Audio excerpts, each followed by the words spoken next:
Do you like your horse in the last? I do. All right, he does. It's for my man right here. We've also got Michael Banahan here, Director of Bloodstock for Godolphin. Michael, congratulations to you as well. Let's see, Brendan, I just want to ask you to start what your emotions are and what you're feeling after the Kentucky Oaks. Just delight, that the whole thing came together.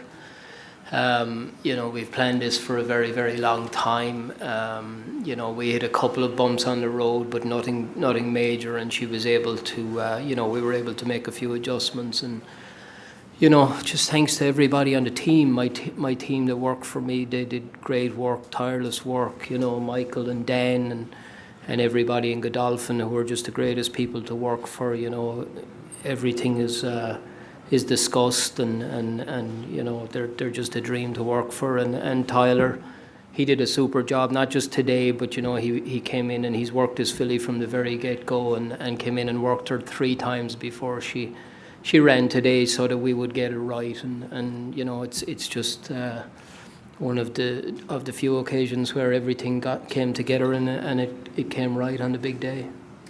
You both were very complimentary of Tyler's ride. Did it unfold kind of as you guys had talked about it? Yeah, it's funny. I met Wayne Lucas in the shoot this morning, and he said to me, "You're drawing wide, aren't you?" And I said, "Yeah." He said, "I won 4 derbies, 3 of them."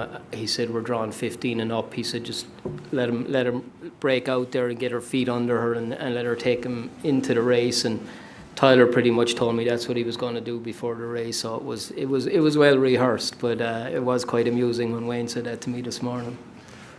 Michael, you also had the Oaks' favorite, Wet Paint, who finished 4th, but let's talk more about this filly and how you felt about her coming in and what you're feeling right now. Well, as Brendan said, we were very high in this filly probably from the day that she went into Brendan's barn, and early in or late last year and through the winter time, we thought that she was probably our best filly that we had in any of the barns that we have horses in. And then Wet Paint obviously went down to Oaklawn and ran through the series down there, and by being undefeated on the dirt and coming in here, she was very deserving favourite, and we were just so excited that we had 2 bullets in the gun to target the race, and fillies with complementary styles of running, one that just liked to be off the pace, one that was going to come off the pace, and we just felt like we had everything covered if they were going to be good enough. And as Brendan made a few little adjustments, we were maybe a little bit disappointed in the Fairground Oaks. We at the top of the stretch we thought we were going to win by 5 or 6. The filly probably still has plenty to give. What Brendan said, I think we need to put a little set of blinkers on her. She worked well in them. A couple of those works were probably pretty important to figure out what she liked and what we were going to get out of her, and she responded the way Brendan wanted her to respond, and did the same in the race today. And she was probably going too easy. I would have loved if someone carried her down to the 8th pole before she had to take it up, because it was a long way home, and I probably got a bit hoarse cheering her home from taking up the lead on the top of the turn.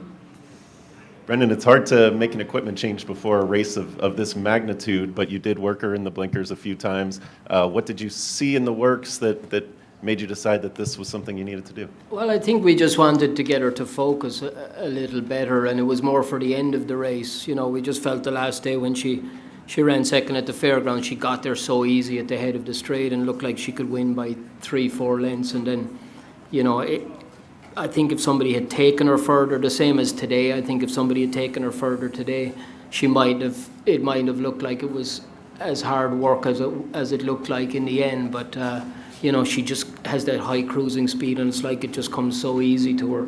But I think the blinkers just got her to just hang in there a little bit more today, and it was just something new for her, and I think it probably had a good effect on her. You got a chance to watch the replay. What do you see? Tyler just gave her a great ride. He got her in as tight as he could on the turn and held his position well. And she was wide. To be fair to her, she was wide the whole way. And I think hats off to her for overcoming that. But good horses do it, and champions do it. Questions for Brendan or Michael? Can you wait for the microphone, please? Michael, could you just comment on what it means to Godolphin to win this race? Well, it's we haven't won an Oaks before. We've been second with a filly, and it seems like it's a long time ago with Little Bell. And so to come in here with 2 live chances, with 2 homebreds, I think it means everything to us. We've Sheikh Mohammed has developed a beautiful broodmare band here in the US. I think we're reaping the rewards with the horses we've had over the last couple of years. But to me, there's only the one classic for fillies in the US, and that's today in the Oaks. And so to be able to win that just means everything. And we had a big team up from Lexington today. We felt like we had as good an opportunity as we'd ever have to win it. And we just wanted to give all the people that work so hard on the farms every day, between foaling and raising the yearlings and rehabbing them as well, to give them an opportunity to come up and experience something as great as having runners in the Oaks. And then, the icing on the cake is to actually win the race as well. But both fillies ran super races. The other filly hung in there well too. So we're just tremendously excited about having that opportunity and then winning the race as well. Nicole. Brendan, following on Jim's question about making an equipment change in a race of this magnitude, can you talk about just how important it is as a trainer to say, I've got this experience, and to have faith in your decisions? And Michael, how important is it for an owner to have faith in their trainer when you're having these kind of discussions? Well, I think that's what I mean when I say about Godolphin, how they're such a pleasure to work for. It was discussed, and we said we'd try it, and the works went exactly to plan, and it wasn't really it was a no-brainer in the end. I mean, we concentrated in her works on on the finish of her works and the gallop outs, and just getting her to finish up her works, and we were hoping it would transfer to her races here, and the guys were always on board with it. You whatever we wanted to do, they were more than happy to let us. They trust in you, and they let you do what you think is right. There's a reason that they've got you working for them, and that's what makes it such a great operation to work for.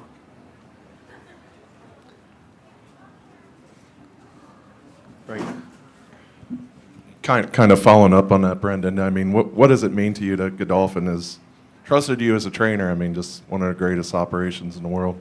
It's unbelievable, Frank. I mean, obviously I've had a very close association with them my whole life. I did 9 winters in Dubai. I worked for them in Al-Quoz as a rider, and when you're there and you're doing that, it was like working for an all-star team and getting on all-stars, and now to actually have the opportunity to train the all-stars is just like, that's the stuff you dream of when you're a kid. You want to be, if you want to be a footballer or a coach or whatever, is to be around the very best, and it's just a great opportunity for me to have to be able to work with horses of this caliber. So I just can't thank them guys enough. Hey, Brendan, when you think about how all this stuff adds up with the equipment changes and the development and all this stuff, validation and kind of very rewarding for you when you think about the picture that you've painted and now you've got a Picasso. Yeah, it is, because we make a lot of wrong decisions too, and you end up chastising yourself about it, and it can be tough sometimes, but nobody's harder on themselves than me, and you're always afraid that you're going to do the wrong thing, especially with a filly like this. But she it wasn't exactly, she gave us every indication that they were going to work, and it was just something that we talked about. We actually talked about it at dinner the night of the Fairgrounds Oaks, and we were, by the time we left dinner, I think I was 75% ready to try them anyway, and it worked out great. Like I said, Tyler put in a big effort. He was in here at 5:30 in the morning working her the last 3 weeks, and and again my team, and that's what it's all about. It's just the work that everybody puts in. Everybody has their contribution. Ron Flatter. Brendan, how would you regard this crop, this division? We've gone from Wonder Wheel now to wet paint, and now maybe another changing of the guard here. Listen, Ryan, I can only speak for ourselves. We've liked this filly from the very get-go. She's been beaten twice in her career out of, I guess, 7 runs now, 6 or 7 runs. And it takes a very good filly to do that. She's won a Grade 2, now she's won an Oaks, which is very hard to do too. And I think she's actually getting better, and I still don't think we saw the very best of her today even. Michael, thoughts about where your fillies from today will go next?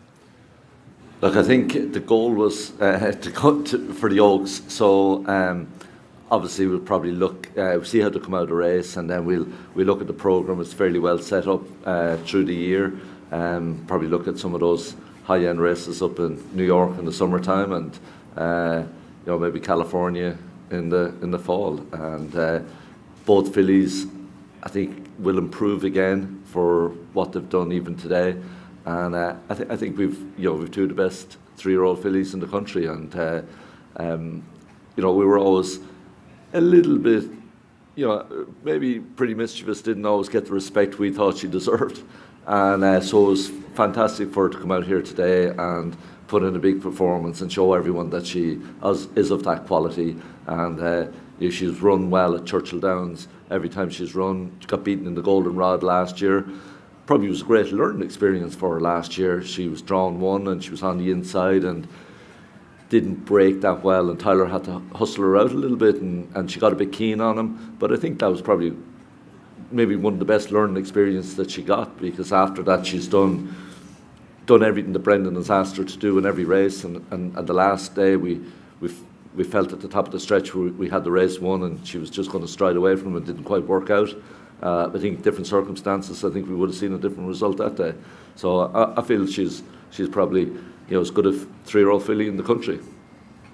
I mean, because it's this weekend, I haven't heard anything like this, but I'm still obligated to ask if there's any inkling of running against boys.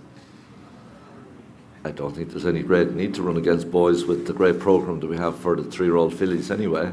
We have a couple of nice colts ourselves anyway that maybe we can target those type of races down the road anyway.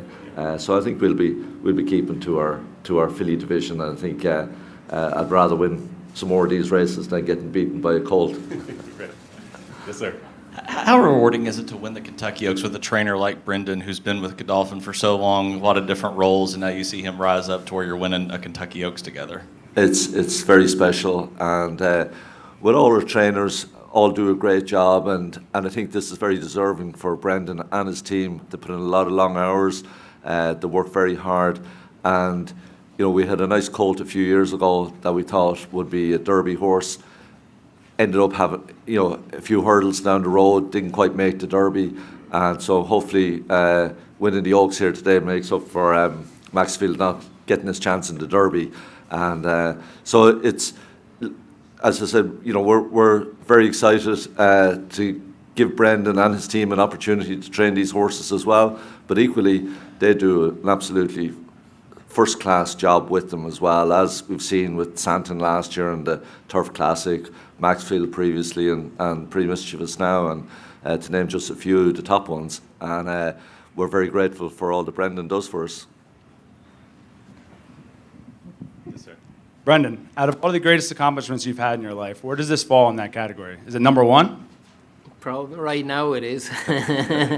Yeah, no, listen, this is the kind of things, you grow up and you dream about stuff like this, to win a Grade 1, like especially in Oaks at Churchill Downs is, it's a long way from Cork in Ireland, but it's indescribable. I mean, it's just exactly what you dream about, but it's what we're here for, and it's why these guys breed these good horses, and everybody works so hard. So it is really supposed to happen when you've got horses as good as these. Frank. Michael, could you talk about the breeding of this filly into Mischievous? A good fit for a lot of mares, but why was he a good fit for this mare? Yeah, well, we bought the mare at Faisal Tipton sale when she was in foal to Medaglia d'Oro, and she's a beautiful filly, won a grade 1 as a 2-year-old, was super racehorse by Tappet, and we felt, you know, she would physically suit Into Mischief very well, and as the guys at Spendthrift know, we've had to throw a few darts at the board for them to stick, and we hadn't had much luck with Into Mischief up to now, and so it's tremendous that we've eventually got a filly of this calibre. She was a beautiful filly as a foal and a yearling, and actually the mare's just checked back and foal to Into Mischief again, and we're excited to see what she could throw again, and it's a pedigree that had plenty of stamina in it. I was a little bit concerned until I went back in through the second dam, and I figured that there was enough in there. Lyric Princess, she stayed fairly well, and in some of those staying filly races in New York, and my big boys in the family as well, who I think Shug McGay, he trained years ago, and he was a distance horse on the grass. So I figured there was enough stamina in there, and thankfully I think the Into Mischief speed and the Tappet stamina worked out really well to get us home today. Tom Padula. Brendan, could you talk about the decision to add blinkers? Did you think that was a difference maker today? I don't know that it was the difference maker, but it definitely helped. You know, it just helped her finish the race a little better. But I think, you know, I think she's just a very good filly, and I think if somebody was able to take her along a little further, that might have helped more than anything. But definitely, it didn't have a negative effect. She travelled well with them, and you know, she's an easy filly to ride, and we always felt that it was going to be the right thing to do. Any more questions in here? All right, well, gentlemen, congratulations again. Pretty Mischievous wins the Longines Kentucky Oaks. Thanks for joining us.